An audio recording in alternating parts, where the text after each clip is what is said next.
مرحبا حبايب قلبي، شلونكم؟ يا رب تكونوا بخير. مشتاقينكم كلش هواي. اليوم راح نسوي لكم اطيب راح نسوي اليوم اطيب دولمة بطريقة كلش سهلة وبسيطة وبدون لحم. وخلونا نبلش بطريقة التحضير ويا بناتي. احضرنا اول وحدة.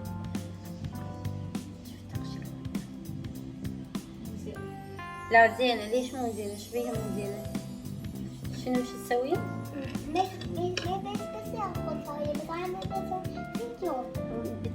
عافية ماية، مساعدة ماية. انت تبي تسوين فيديو؟ لا مو ميس ياخذ حاجة. ميس لا تاخذين اي شيء. بالكاميرا منها. ليش تخلينها بالكاميرا منها؟ ايش راح نسوي؟ هسه ميس راح تقوم تغسل لنا البوتيتة. يلا ميس يلا.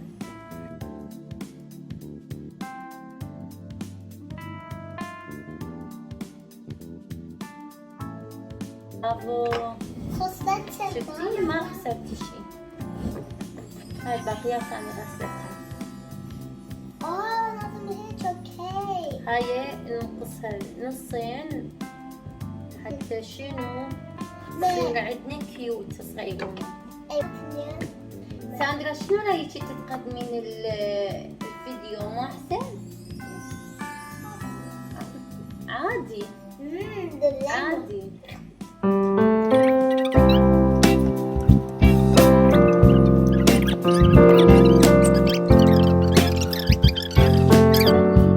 الحفرتين راح اقطعهن اضيفه ويا التمن.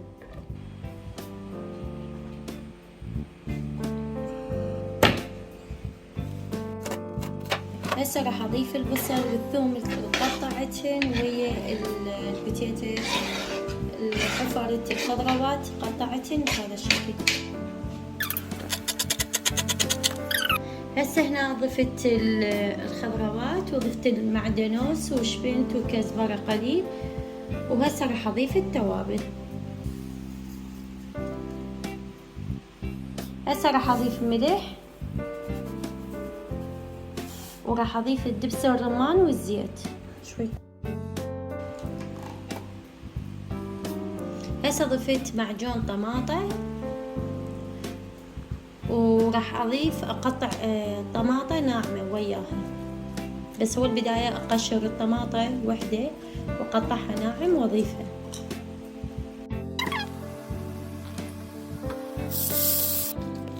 هسه راح اتركها تنحمس قليل بالزيت ويا فلفل اسود تاخذ نكهة واطلعها مدة دقيقة مو اكثر، بس دقيقة واحدة.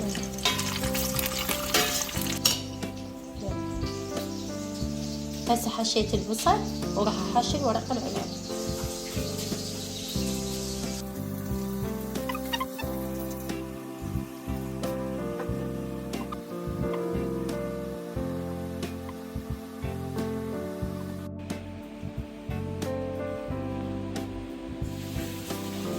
هنا عندي صلصة طماطة وضفت وياها التوابل. هسه راح اضيفها على الدولمة. تركتها الدولمة على النار مدة 10 دقايق وراح اضيف الصلصة عليها. وهاي دولمتنا. هاي انا سويتها. هاي ساندرا سوتها، قولوا لها عافية. هسه راح اضيف الصلصة الطماطة اللي هنا وراح اتركها ما تبلش تخلص شوية من الصلصة الطماطة. اتركها على نار هادئة وارجع لكم واشوف لكم الشكل النهائي.